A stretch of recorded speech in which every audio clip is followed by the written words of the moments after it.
안녕하세요. 조신현 변호사의 법률 이야기에 오신 것을 환영합니다. 오늘은 세종시 보통교부세 문제에 대해서 이야기해 보고자 합니다.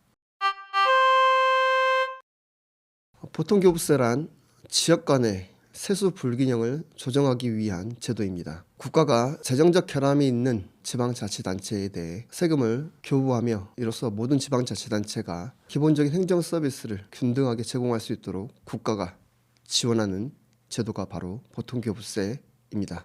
단어 말미에 보통교부세라고 하여 세라는 글자가 들어가 있어서 세금 징수로 오해할 소지가 있으나 그것이 아닙니다.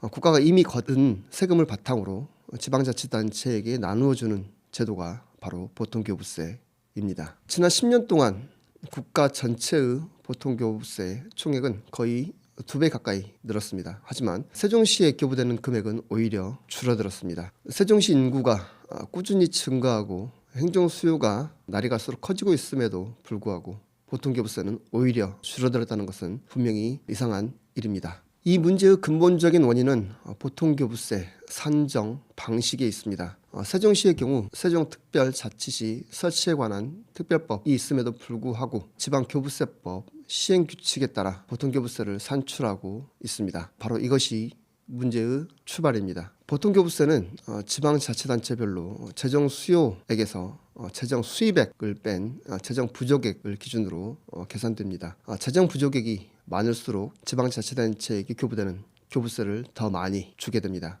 주지하다시피 세종시는 광역사무와 기초행정사무를 모두 수행하는 도시입니다.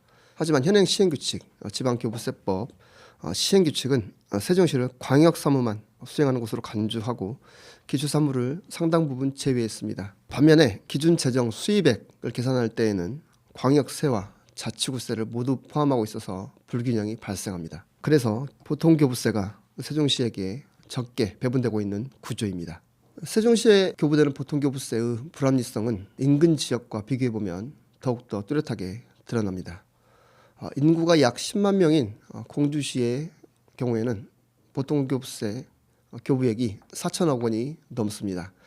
반면에 세종시는 인구가 약 40만 명 가량인데도 불구하고 교부되는 금액이 약 1,100억 가량 정도에 불과합니다. 세종시는 공주시보다 인구가 4배 가량 많지만 세종시에게 교부되는 보통교부세 지급액은 약 2,800억 가량 차이가 나는 셈입니다.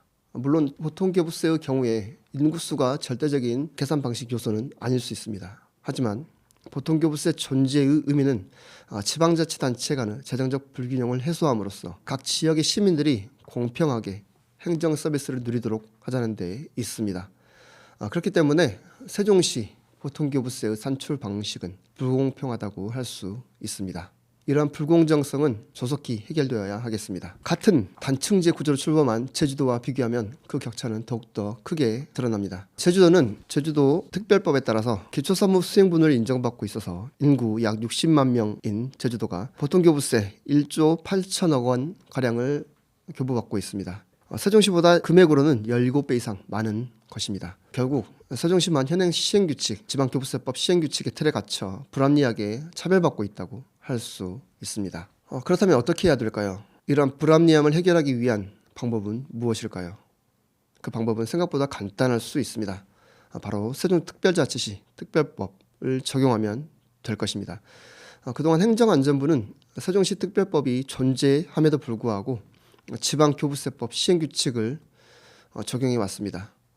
시행규칙은 법률보다 위에 있을 수 없습니다. 지금이라도 행정안전부가 세종시 특별법을 적용하여 보통교부세를 산정하면 문제는 간명하게 해결될 수 있습니다. 세종시 특별법을 적용하게 되면 어떤 점이 달라질까요?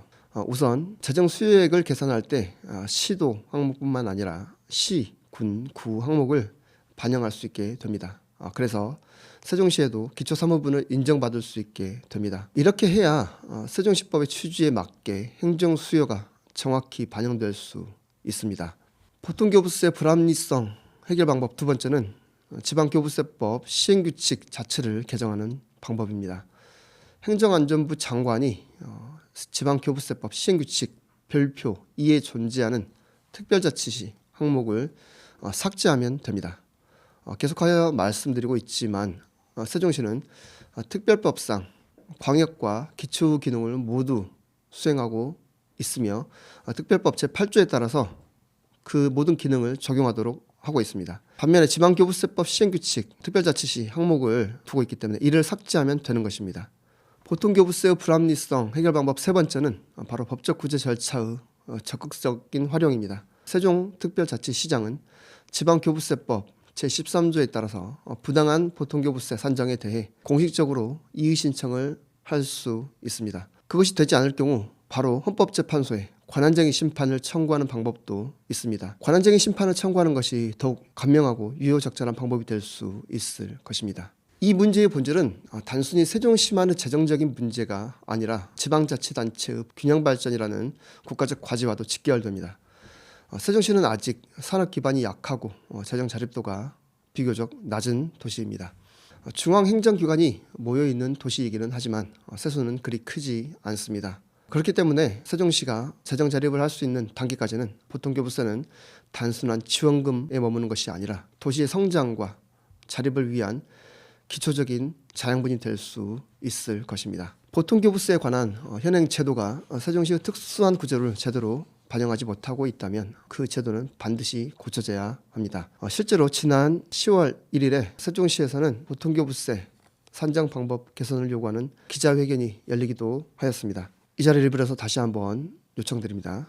기자회견에서 요구되었던 각 개선 사항들이 반드시 실천되기를 희망합니다. 세종시 보통교부세 산정의 불균형이 조속히 개선되어 지방재정의 공정성과 자치의 균형이 바로잡힐 수 있기를 기원합니다. 이상 법률사무소 약속의 조신영 변호사였습니다. 청취해 주셔서 감사합니다.